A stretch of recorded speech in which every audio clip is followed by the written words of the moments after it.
Dollar. Dirt and money, no soul. Had to go and get it, ain't no time to kick it. Got a stack and flip for my foes. Dollar.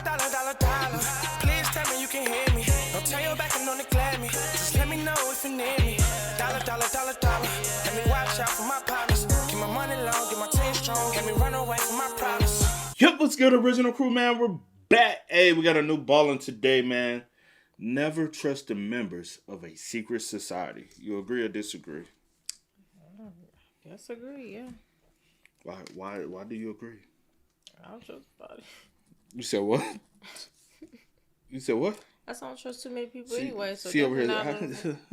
Definitely not of no secret society. You don't know what type of secret society I don't care what it is. I know what I just said. I said you don't know what. Oh, yeah. What you said? Whatever you saying.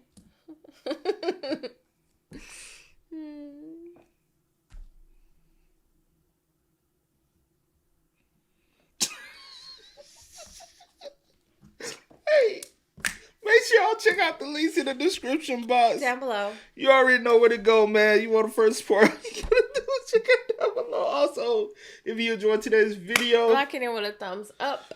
Before she get mad, y'all, let's go. I'm not gonna get mad. She already is. Let's get it, baby. Today, I'm going to tell you two stories that both have very unexpected killers.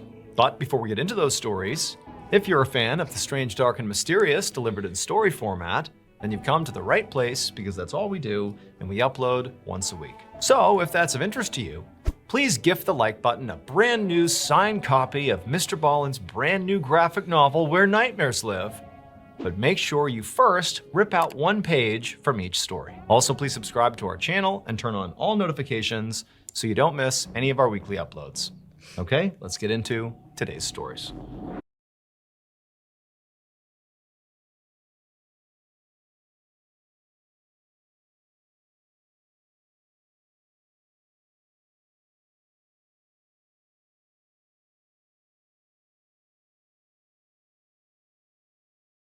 On the morning of September 12, 2007, 20-year-old Ashley Wallace was in her dorm room at Bryant and Stratton College in Buffalo, New York, getting ready for her very first day of classes. And this was really exciting for her. I mean, she had just moved out on her own for the first time. You know, it feels like she's an adult here.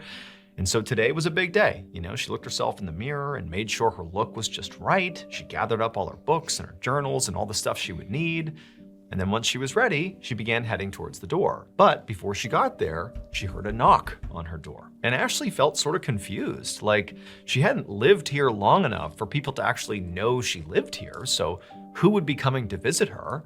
And she certainly didn't have any plans to see anybody today.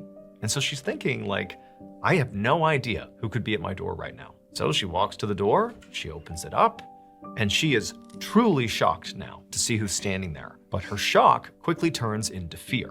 So there were two police officers standing in the hallway looking right at Ashley, and the looks on their faces were very serious. Now, Ashley, the reason she felt so scared when she saw these police officers was not because she had, done something wrong. It was because in her life, before she got to college, she had experienced some pretty severe trauma. So her father had passed away when she was 13, a sudden heart attack, and it had been very traumatic for her. It sort of threw the family for a loop.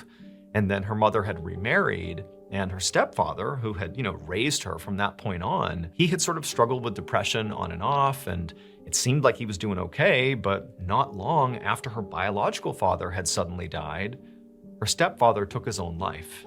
And so once again, Ashley and her family's lives were turned upside down. And so in many ways, Ashley had not really recovered from those two losses. Those happened not that long ago. And now she was out here on her own, trying to be an adult, trying her best to stay composed. But she just had this awful feeling when she saw these police officers that they were there to tell her that, somebody else close to her had died. But when the officers actually began speaking to Ashley, it was clear they were not here to notify her about, a new death, but they were here to talk about her family. They told her that they were there to speak to her about her father, her biological father, who had passed away 7 years earlier. And so when they said that to Ashley, she was like, okay, what do you mean? What do you want to know about my dad? And they told her that, Ashley, we exhumed your father. And it turns out he very likely did not die of a heart attack. We think he was murdered. About 30 minutes later, when these officers had finally left Ashley's room, Ashley was left feeling completely distraught. I mean, number one, she's just found out that there is suspicion that her father was killed by somebody, but worse than that was these two officers who had been here were not here to console Ashley. They were here to effectively interrogate her. They were looking into the family to see if, Ashley was involved in what happened to her father. And so for Ashley, this had really caught her off guard. She felt like she was stammering and confused in all of her answers, which only made her seem more suspicious. And it was like every little misstep she had, the police would dial in and ask even more pointed questions. And by the end of it, she was just sobbing and telling them, like, I didn't do this. I didn't hurt my dad. I have no idea who would do that. And so eventually the police had gotten up and left, but they told Ashley they were going to be in touch, and then they were gone. And so Ashley's just left there in her room wondering what she's supposed to do now. She thought about, sucking it up and just going to class, but she's thinking, like, how can I possibly focus on class right now when I've just learned what I've learned and had this horrible experience with the police? And so Ashley ended up calling her mother, and her mother was obviously very upset when she picked up, even before Ashley said anything. And Ashley quickly learned that her mother also had a sort of similar experience with police that day, that she had also been told that, her husband apparently had been killed, and they were now investigating her to see if maybe she had something to do with it. And so the two women just sort of cried on the phone, and they began saying, like, I just don't understand, like, who would want to hurt him? It just doesn't make any sense. Like, they've got to be wrong. Like, none of this makes any sense. And so eventually Ashley's mother, whose name was Stacey, just told her daughter to come home, forget about classes, we can deal with that stuff later. Just come home, be with your family. Ashley agreed that was the most reasonable thing to do here. And so she grabbed her stuff, she left the dorm, hopped in her car, and she drove the hour back to her mom's place. And when she gets there and she goes inside, the first person she sees is actually her younger sister, Bree, who was 16 years old. And Bree's eyes were red. She obviously had been crying. And, in the first couple of seconds they spoke, it was clear that Bree, too, had had a sort of rough interaction with police as well that day. And so it's like the whole family has been thrust into this chaotic moment that none of them can make any sense of. On the one hand, it's like, who would want to hurt dad? But on the other, it's like, did this really happen? Is this a mistake? Like, why did they exhume his body in the first place? Like, what's going on here? There was just so much unknown. And so that afternoon, Ashley, her sister Bree, and their mom just retreated to their mother's kitchen. And there they mostly cried together and just sort of talked through this horrible situation. But eventually, later in the day, when the tears had sort of stopped flowing and reality had set in, that this was now a very complicated situation, if nothing else. I mean, basically, they were all under investigation for the potential murder of their father/husband, and they sort of didn't know what was going to happen next. But there was a lot of stress around, the next couple of days. They didn't know. And so under all this stress, Stacey, the mom, was like, you know what? I'm getting a drink. Do any of you guys want a drink? And Bree was only 16 and she declined. But Ashley said, sure. She was 20, not 21 yet, but she was drinking at this point, and so she said, yep, I'll take a drink. And so Stacey mixed some drinks for her and Ashley, as well as a non-alcoholic drink for Bree. And so for the rest of the night, the girls just sat in the kitchen having their drinks and trying hard not to let this horrible situation totally wreck them. The next morning, when Ashley woke up inside of her mother's house, she found she was really hungover. Now, she obviously had had some drinks the night before with her mom and her sister, but she was thinking to herself, like, the level of hungover she was feeling felt disproportionate. Like, she was really hungover despite a relatively small amount of alcohol. But Ashley was wondering if maybe part of the reason she felt so bad was not just a hangover. Maybe it was like this emotional fallout from this horrible thing that happened the day before. And so Ashley, she's laying in bed feeling so bad, and she's just convincing herself that I just need to get up, I need to go to my classes, I need to sort of treat the day like a normal day and sort of get my life back together and be ready to potentially deal with police or, whatever else is going to happen here. And so Ashley sort of wills herself out of bed. She's got a blinding headache. She feels horrible, but nonetheless, she takes a shower, she gets herself together, and before long, she's saying bye to her mom and sister, and she's driving back to the campus. And when she gets there, she still feels terrible, but, she goes to her classes, and she does her best to focus, which really turned out to be a gargantuan task, but she did it. And then finally, at the end of the day, during her last class, Ashley began to sort of break out of this fog, this hangover fog that she was in, and she began sort of feeling normal again. And so by the time she left the lecture hall and was done for the day, she actually felt good enough that she hopped right back in her car and drove right back to her mother's house. And that night, again, just like the night before, she, her sister, and her mom just sat in the kitchen, just sort of having this cathartic moment together, crying together, talking about their dad, sharing memories, sharing theories, and also having a few drinks. And again, Bree did not have any alcohol, but Ashley and her mother did. The next morning, when Ashley woke up, once again, her head was pounding.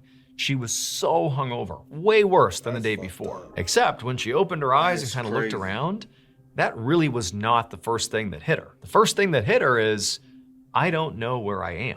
The room looked different. And as she kind of adjusted and looked around, she realized she was in a hospital room. And so Ashley began to panic and began looking around for her family or anybody she recognized, but nobody that she knew was in there. There were just these 2 police officers sitting against the wall in her room. And these 2 officers, when they saw Ashley coming to, they got up and they walked over to her and they explained to her that she was very lucky that her mother had actually found her in her bed at her mother's house that morning, and Ashley had been unresponsive. And so her mother had called an ambulance and they had rushed her here, and luckily she was stabilized now, but apparently she was very close to full-blown organ failure. Like, she almost died. It was very lucky she got here when she did. But before Ashley could ask any questions, like, well, what was it that was causing my body to shut down? Like, what's going on here? These 2 police officers kind of looked at each other, and then one of them pulled a piece of paper out of their pocket and they handed it to Ashley. And they said, you need to explain yourself. It would turn out the way Ashley's stepfather had taken his own life was by drinking antifreeze. At least that was the initial theory. But pretty quickly, investigators started to say, why would somebody take their own life that way? Drinking antifreeze is slow and painful. That's not a good first choice if you're gonna take your own life. And so as suspicions rose around the stepfather, investigators thought, okay, well, the biological father died just a few years before, and apparently he died of a heart attack, but maybe we ought to make sure, because we're basically suggesting that maybe somebody did this to the stepfather. Is it possible somebody, killed the biological father? And so they exhumed the biological father, and during the autopsy, they discovered antifreeze in his remains. And so now, fast forward to the hospital where Ashley has woken up. These officers have walked over to her, they've handed her a note and told her to explain herself. And this note was effectively a confession. The writer of this note said they killed Ashley's biological father, and then they also killed Ashley's stepfather. But now, because of the blood on their hands, they're going to take their own lives. So this was a suicide note / confession. And at the bottom of this note, it was signed by Ashley. Except Ashley did not kill her father or stepfather. Her mother did. Her mother used antifreeze to poison and kill both men, and then when police began poking around saying, what's going on here? We think somebody killed this guy and maybe him too. Well, what did Ashley's beloved mother do? She tried to poison her own daughter. She laced those alcoholic drinks they were having in her kitchen with all these painkillers to make it look like Ashley had taken her own life because she felt so guilty about murdering these 2 men. Except Ashley's mother called the ambulance a little bit too early the following day, feigning that she had just found her daughter unresponsive, because the ambulance, they showed up and first responders, they saved Ashley's life, narrowly. Apparently, she was within 15 minutes of dying when she showed up at the hospital. Stacey was convicted of 2 murders, as well as the attempted murder of her daughter, and she was sentenced to 51 years in prison. However, she would die behind bars in 2016. What the? Wow. What the? I wonder what she died from. That's crazy. Where this happen at? Oh, New York. New York. Yo, she did die, bro. What the? At 48. Yo, what the fuck? God don't like ugly. Motor monetary gain, life insurance. And you die. Oh, she was employed by. Wow. So she was already in the health field.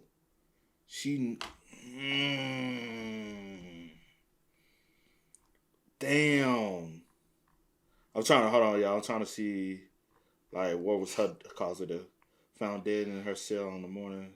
It was not immediately apparent how she died, and the manner of her death was listed undetermined. It was later determined by the DA's office that she died of a heart attack with no evidence of... What? No way.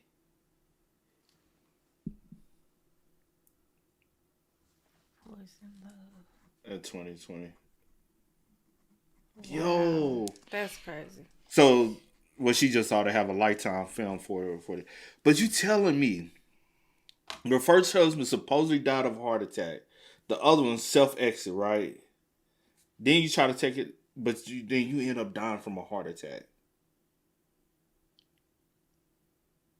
You said the first one was determined heart attack. The second one determined self-exit. Yeah. But you actually end up having a heart attack. Mm-hmm. Karma. Karma's a motherfucker. Boy, at 48. At 48. That's an early exit. That's an early crazy, exit. Man. So how old was she when she killed her first husband? She was born in 67. He died in 2000. Oh, excuse me. So if I would do the quick math, if she in 2000, that would be 33. Their first one when you was 33, and the second one 5 years later.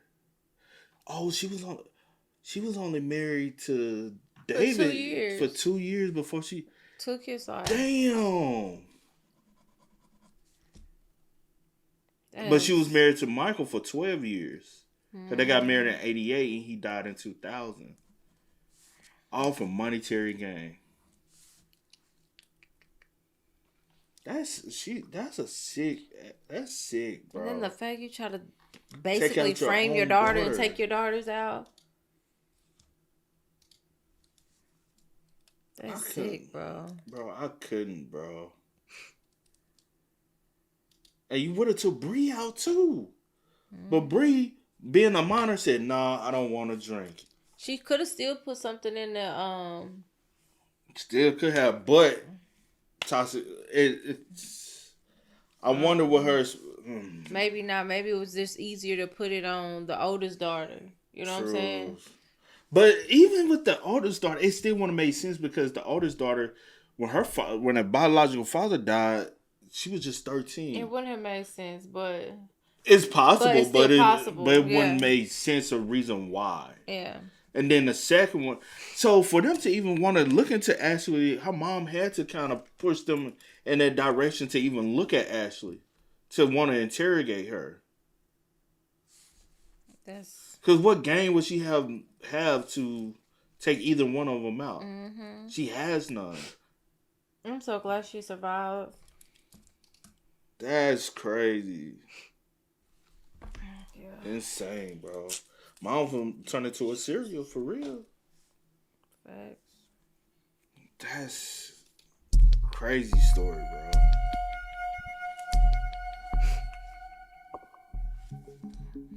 Around lunchtime on March 31st, 2010, a man in his mid-50s named John Schmeier was sitting at a table with a bunch of his friends inside of a Hooters restaurant in the small city of York, Pennsylvania. So John was a retired eye doctor. He'd had a very successful career, made a bunch of money, and his friends that were at this table with him were also, pretty successful guys, sort of like mid to upper tier professionals with very successful careers too. But what they were doing today had nothing to do with career. This was pure pleasure. This group of guys, this specific group of friends who were very, very close, they would meet up, a couple times a month at this particular Hooters. They would sit at the same table, they would order the same things. They loved it. It was sort of like their little clubhouse. And in fact, they had even come up with a name for, this group of friends. They called themselves the Orange Shorts Society. And so the reason they did that is because Hooters has a sort of vibe to it that if you've been there, you know exactly what I'm talking about. Yeah. If you haven't been there, basically the waitresses dress in very scantily clad clothing, and they all wear these sort of iconic white tank tops and orange shorts. And so basically these men were sort of joking that they were the Orange Short Society because of the shorts these women would all wear. And so that afternoon, John and the rest of the members of the Orange Short Society all sat around chatting and, BSing with each other, just being guys. And at some point, John brought up a subject that the rest of the society was accustomed to him bringing up, and that was his ex-wife, Monica. So all of his friends knew that John had been married to Monica for 20 years, but then they got divorced in 2003, so 7 years earlier. But still, Monica was a thorn in John's side because he had to pay her alimony. And, he understood that that comes with the territory of divorce. It is what it is. But Monica had made the way John paid her the alimony really cumbersome. And John was convinced, as he would tell his buddies in the Orange Short Society, that it was totally intentional, that she had made it cumbersome. She wanted it to be hard. She didn't like John, and she was punishing him. And so what Monica did is she made John literally each week take cash out of an ATM, put it in an envelope, and then physically drive it to her house and drop it off. She would not accept payment any other way. And the reason she was able to do that is because she claimed she did not have a bank account, and she couldn't be forced to make a bank account. And so either John made these cumbersome payments in cash, or he risked not making the payment at all, and then she could come after him legally. And so he was sort of trapped, making this trek once a week to hand over cash to his ex-wife, who he really couldn't stand. Now, their divorce was not super contentious. The two of them just sort of drifted apart. They stopped seeing eye to eye.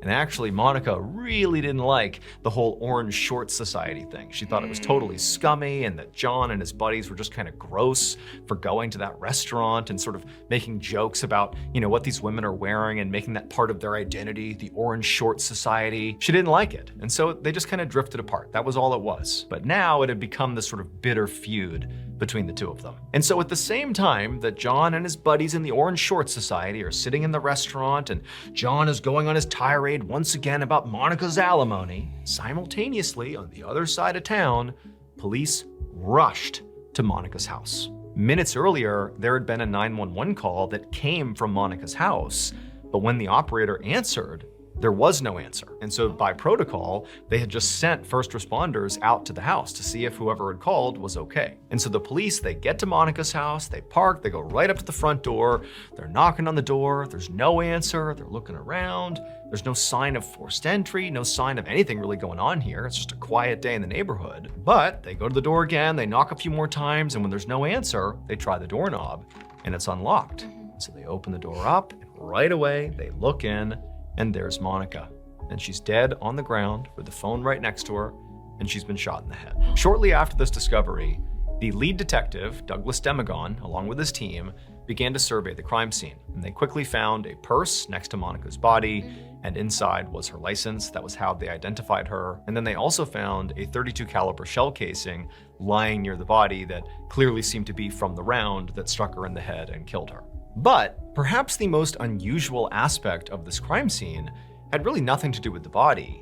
It was all the money that they found all over the house, specifically cash in envelopes. There were these envelopes in trash cans and drawers, on tables. I mean, it was kind of like all over the place, some out in the open, some hidden, but there was lots of money stashed in this home. And so Demagon and the other investigators began to wonder if, okay, maybe this was a robbery and Monica got killed in the process. But it's like, okay, if it was a robbery, why is there so much cash out in the open, literally packaged up in envelopes, easy to, remove from the house? Why is it all here? It's almost like no cash was taken, or certainly not very much was taken, and also other valuables are still in place. It didn't have the feel of somebody ransacking the house. It just sort of felt like somebody came in here and killed Monica. Detective Demagon and his team searched the whole house, and they couldn't find any sign of forced entry. So basically, whoever came in here and did this either, just walked in because a door or window was unlocked, or maybe Monica let them in, maybe she knew who they were, or they had a key. Detective Demagon asked the forensics team to begin sweeping the house for DNA to see if maybe they could find something that could show them who had been here lately. And so while that team got started, Demagon continued to walk around the house, and he eventually found a Rolodex, which is basically like a big book full of phone numbers and addresses. And as the detective was flipping through that book, that was how he discovered that Monica had an ex-husband, John Schmeier. That evening, Detective Demagon and another investigator rolled up to John Schmeier's house. They walked up to the front door and they knocked, and then a moment later, the door opened, and John was standing there looking very surprised. So in homicide cases, generally speaking, the spouse or ex-spouse is always suspect number one. And so even though Demagon didn't really have any evidence linking John to the crime, he did have the fact that this was her ex-spouse, and so therefore, he is suspicious. Before John could ask any questions, Demagon and his partner introduced themselves and said they'd like to come in and speak to John. So John said, okay, come on in. So they walked inside, they sat down, and then once they were seated, Detective Demagon watched John very closely as he told him why they were there. Basically, your ex-wife has been murdered, and we're here to talk to you about it. Detective Demagon wanted to see if John would have a big reaction or maybe a subdued reaction. Whatever reaction he might have could be telling to how involved he maybe was or wasn't in this case. When Demagon told John that Monica had been shot to death, John's reaction was huge. His eyes went wide, he clutched at his chest like he was having a heart attack, and then he kind of leaned forward and began sobbing. But when he came back up again, the detective noticed there were no tears in John's eyes. It was just this sort of huge reaction, but Demagon couldn't really tell if it was genuine or not. He also didn't have a baseline for John. He didn't know if this was normal, but this seemed really dramatic, almost like he might be acting. So instead of trying to console John, Demagon just asked point blank, where were you earlier this afternoon at the time of the shooting? And when he asked this, John, who still was sort of rocking back and forth and grabbing his chest and acting very upset, he suddenly stopped, put his hands by his side, and just said, oh, I was at Hooters with my friends. A few days later, Detective Demagon went to the Hooters, where John and his friends would always meet up, and he asked the manager to see the security footage from the previous Wednesday, the day of the shooting. So by this point, Demagon had actually already interviewed all of the friends who had been at the Hooters with John, the so-called Orange Shorts Society, and he had asked them all about John. Like, had he really been there? What was he doing? What was he saying? And they all said John absolutely was there the whole time. Like, there's no way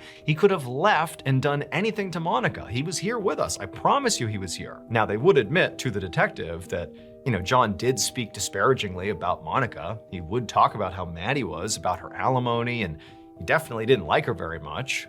But that was it. That was the extent of his hatred. Now, despite how convincingly these friends said John was there the whole time, he couldn't have done this, Demagon still needed proof. He needed to really see that John had been here when he said he was here. So John went to the manager, they pulled up the security footage from the previous Wednesday, and wouldn't you know it, there's John, he comes in, he sits down, he's with his buddies, and he is there the whole time, during the time that Monica was killed. And so at this point, Demagon did feel like it sort of was impossible that John actually went and killed Monica. But given the contention between them, John apparently really doesn't like Monica. He hates making these payments to her.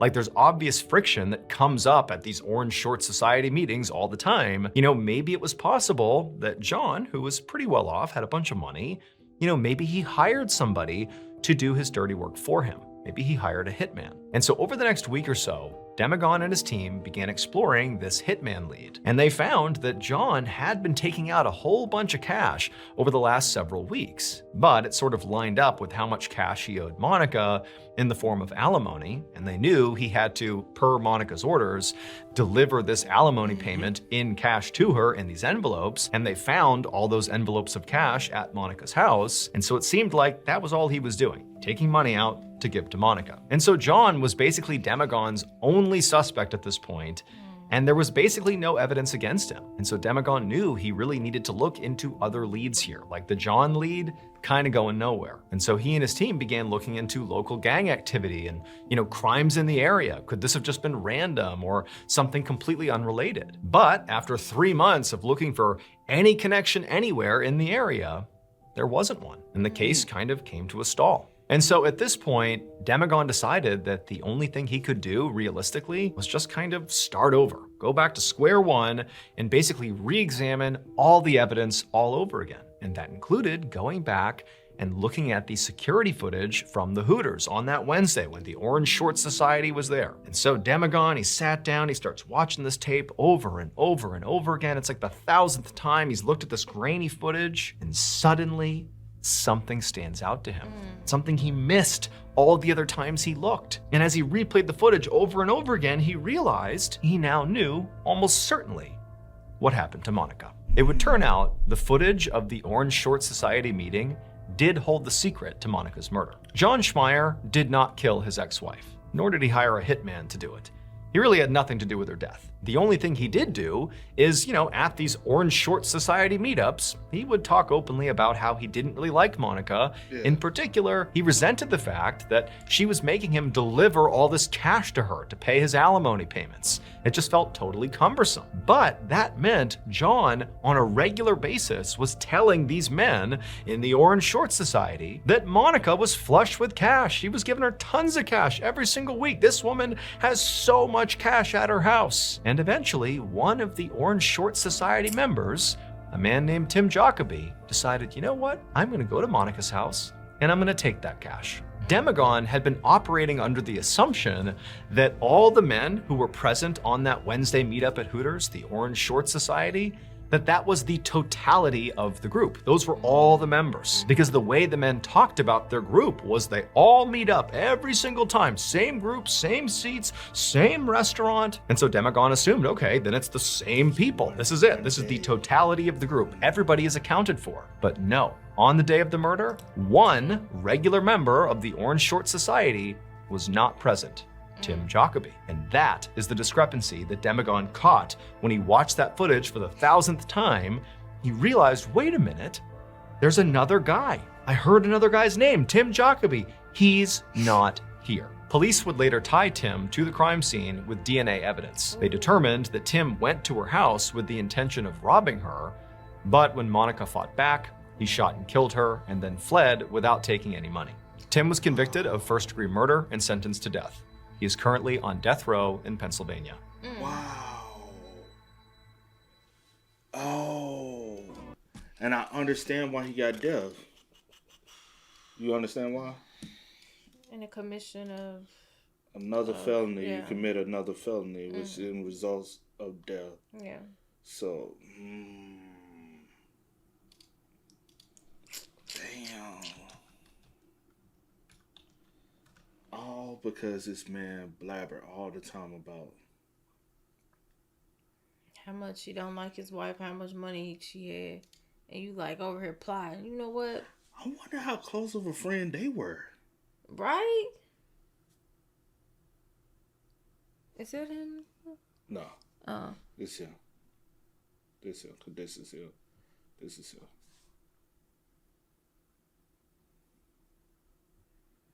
That's crazy. Just imagine that, right? You're like, but y'all had been divorced for so long. Why is it? I guess because of the money aspect, and you still having to physically see her, and I can't and drive it to her. Because even though we're divorced, you making it so hard for me to even get over you. Because I have to come see you every fucking week. I can't move on. And move on with, you know what I'm saying? I'm going to constantly have to be reminded of you. So he constantly going there and talking about it because she's always on his mind. And I wonder, do he take her the money that same day and then go meet up with the guys? Because then that's going to even be an extra boiling point for him. Regardless of what it is or how it was, she definitely didn't deserve to lose her life.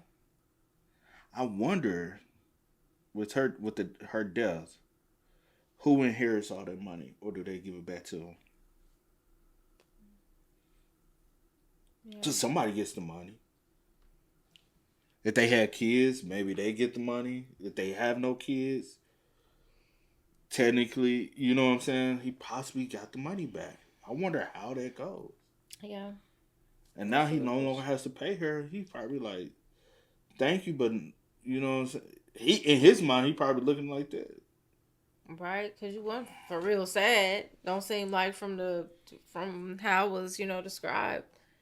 But probably Y'all couldn't believe relationship it, wasn't. Yeah. But rest in peace to Monica, though. Yeah, man, that's crazy. That was a crazy story. Facts. 2 crazy stories, bro. Both of them. Y'all spam us up in the comments, man. Let us know y'all thoughts about it for us in the comment section down below, man. But until next time, y'all know how it go, man. I do go by the name DJ New Kid. This is Sierra Nicole. We are. Kid and C. And we are. Go and get it, ain't no time to kick it. Got a stack of flip for my folks. Dollar, dollar, dollar, dollar. Please tell me you can hear me. Don't turn your back and don't neglect me. Just let me know if you need me. Dollar, dollar, dollar, dollar. Let me watch out for my